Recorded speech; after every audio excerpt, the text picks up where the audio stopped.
na malalaki na aabot ng mahigit 800 million pesos with the Discayas. Kaya yung sinasabi ni Bongo na hindi niya kilala yung mga Diskaya, may joint venture yung tatay at kapatid niya.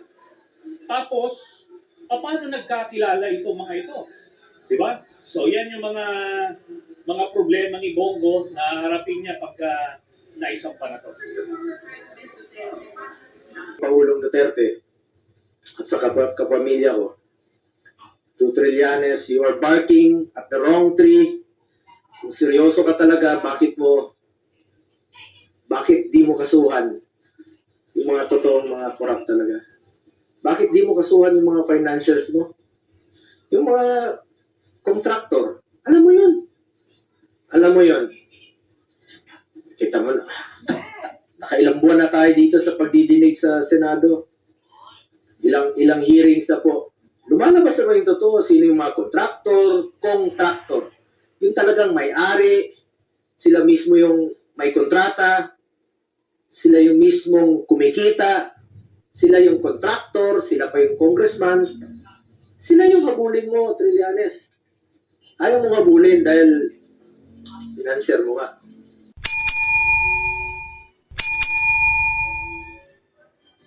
Pwedeng ipagkaila na hindi na-influensyahan ito.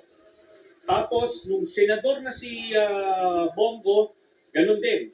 Kahit na senador siya, siya pa rin ang nag-a-act as the alter ego of Duterte's. Talagang siya pa rin yung special assistant. Kaya ito ay maliwanag na violation sa ating batas at kaya natin siya nakasuhan.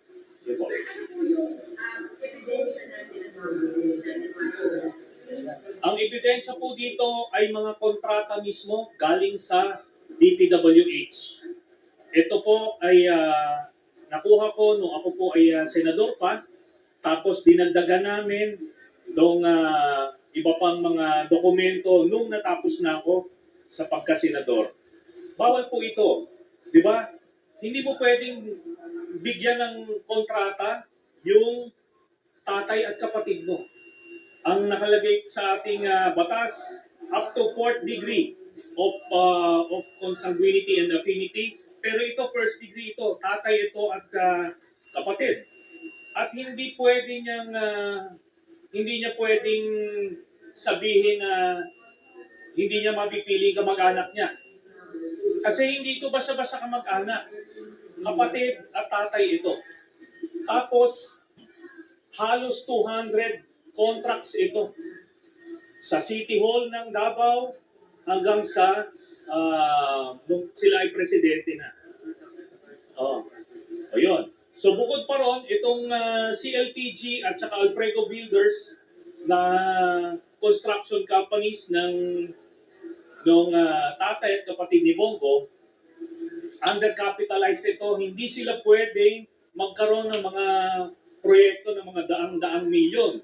So ang ginawa nila, nagsisircumvent sila ng ating batas by having joint ventures with yung may mga AAA licenses. Okay? So, bukod nga sa undercapitalized, sila rin ay may B license lang noong mga panahon na yun at kaya sila nagjo-joint venture. Tapos, may nakita rin tayo, sinama natin dyan sa ating mga dinistribute sa media, 5 kontrata nila na malalaki na aabot ng mahigit 800 million pesos with the Discayas. Kaya yung sinasabi ni Bongo na hindi niya kilala yung mga Diskaya, may joint venture yung tatay at kapatid niya.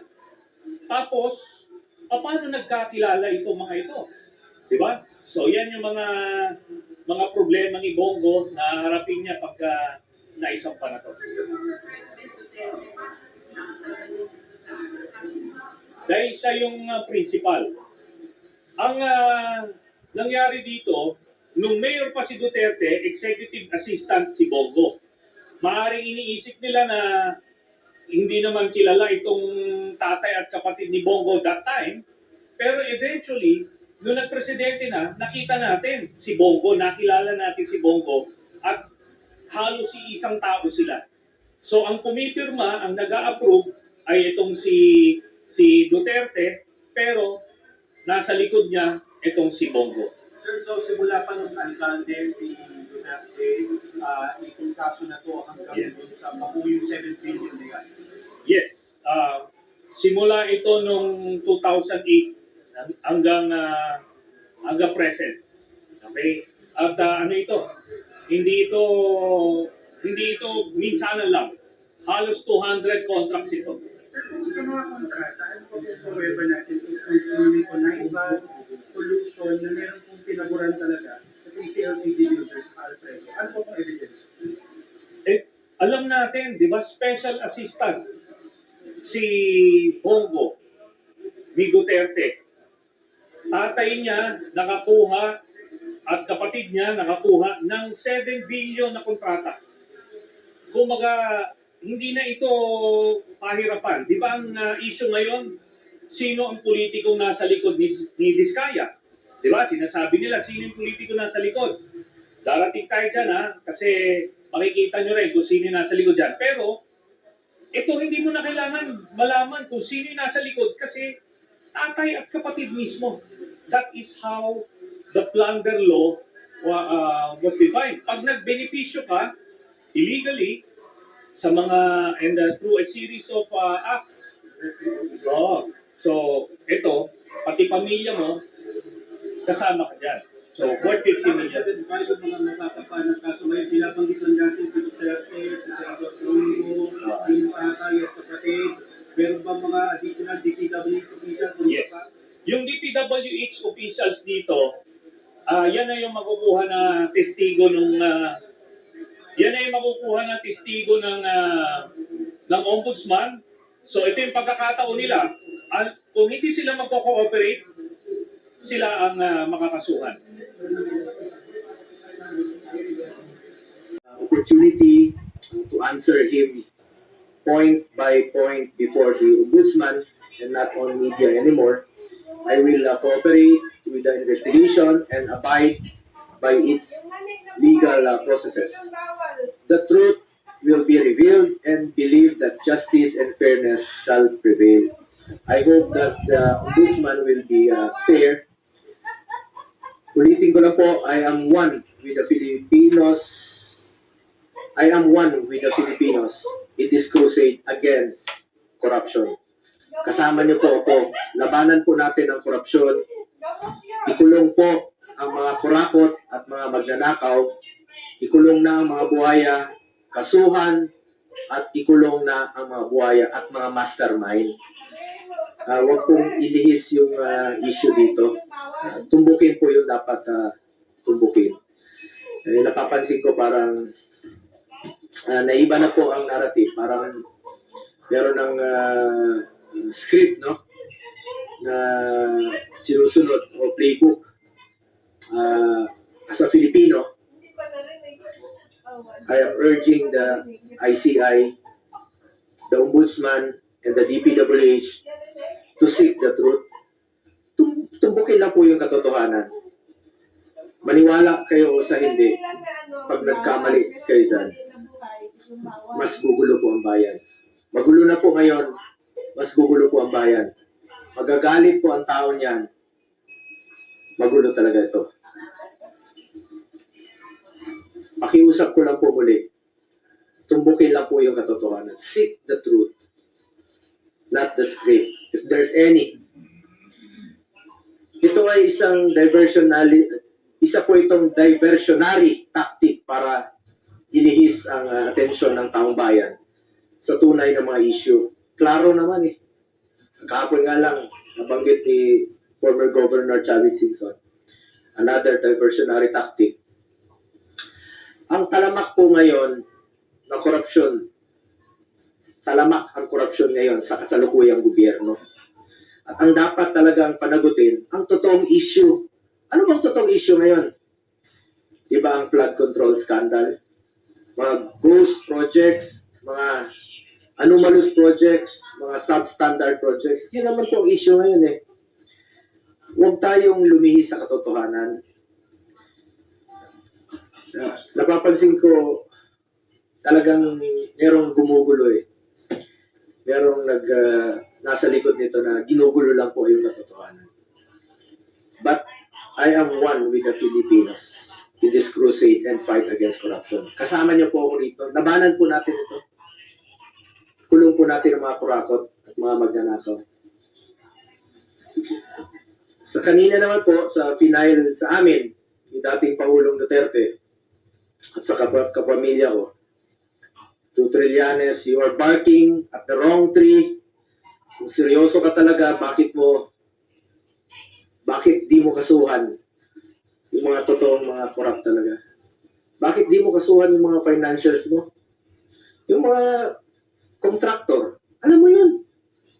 Alam mo yun.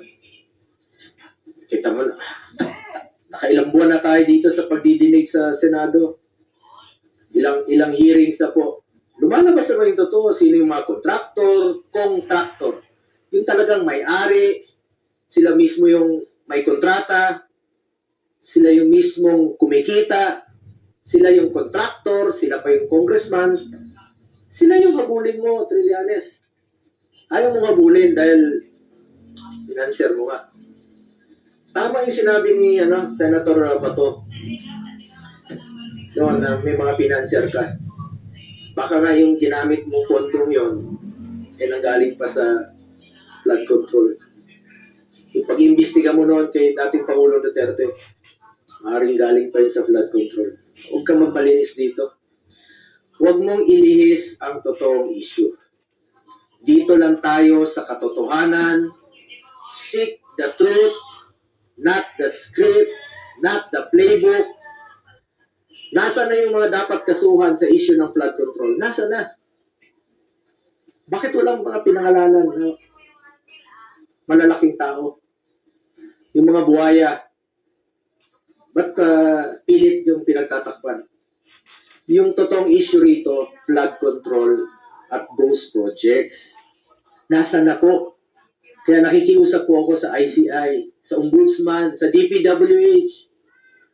Kasuhan niyo yung mga malalaking tao. Yung sangkot sa flood control. Yung sangkot dito sa mga ghost projects. Inaantay ko ng tao. Pag inilihis niyo po ang katotohanan, magulo po ito. Magulo po ito. At isa po itong lumang tugtugin mula sa lumang script. Recycled na po yung mga issue. Pilit binubuhay para lang mapinturahan po ako ng maitim para siya po ang magmukhang maputi. My conscience is clear. Unlike him, panlabas o panloob, pati konsensya niya madumi. Ang layunin niya ay protectional lang po ang kanyang mga financer at mga nasa likod ng black propaganda na ito. Ang dapat kasuhan ay ang mga financials kasi sila po yung totoong mga nagnakaw. Hindi po ako magnanakaw. Hindi po ako contractor. Senador po ako na nagsiservisyo lang po sa ating mga kababayang Pilipino. At may delikadesa po ako. Yung prinsipyo ko po sa buhay, yan lang po ang pwede kong pangalagaan sa ngayon. Pangalan ko po. At hindi ko sasayangin yan. Kesa sayangin natin dito sa walang kwentang paninira, katrabaho na lang po ako. Serbisyo, pagmamalasakit, at sipag po ang pwede ko ialay sa ating mga kababayang Pilipino. Tingnan niyo lang po, kung hindi ba recycled ito, rehash. 2018, September of 2018, bago yung halala, no? Bago pa ako nag-file, unang tumakbo bilang senador. Nag-ingay na siya noon, siniraan na niya ako, siya pang senador noon, no? Ako hindi pa, kandidato pa lang. Same issue. Noong 2021, akala naman niya natatakbo ako, same issue. July of 2021. Last year, nung ako po'y patakbo muli for re-election, July, 6 of 2024. Same issue. Same. Yung suot niya, ngayong araw na ito, July of 2024, last year po ito. Yung suot niyang polo, pareho pa rin ng kulay, yung suot niya ngayon. Rehash pa rin, pati polo niya, rehash pa rin. Ginamit muli, yun pa rin ang ginamit niyang paninira sa akin para siya ang pumuti. Polo na nga siya ng puti para pumuti kunwari. Pero yung kanyang hangarin ay napaka dumi. Alam nyo, nung ako po ay nag-observe ng delikadesa sa buhay ko, baka pamilya niya po hindi. Nabalitaan tayo noon, mismo yung tatay niya naging dealer po sa GHQ ng Armed Forces. At nabalitaan nga natin no, na kakasino rin.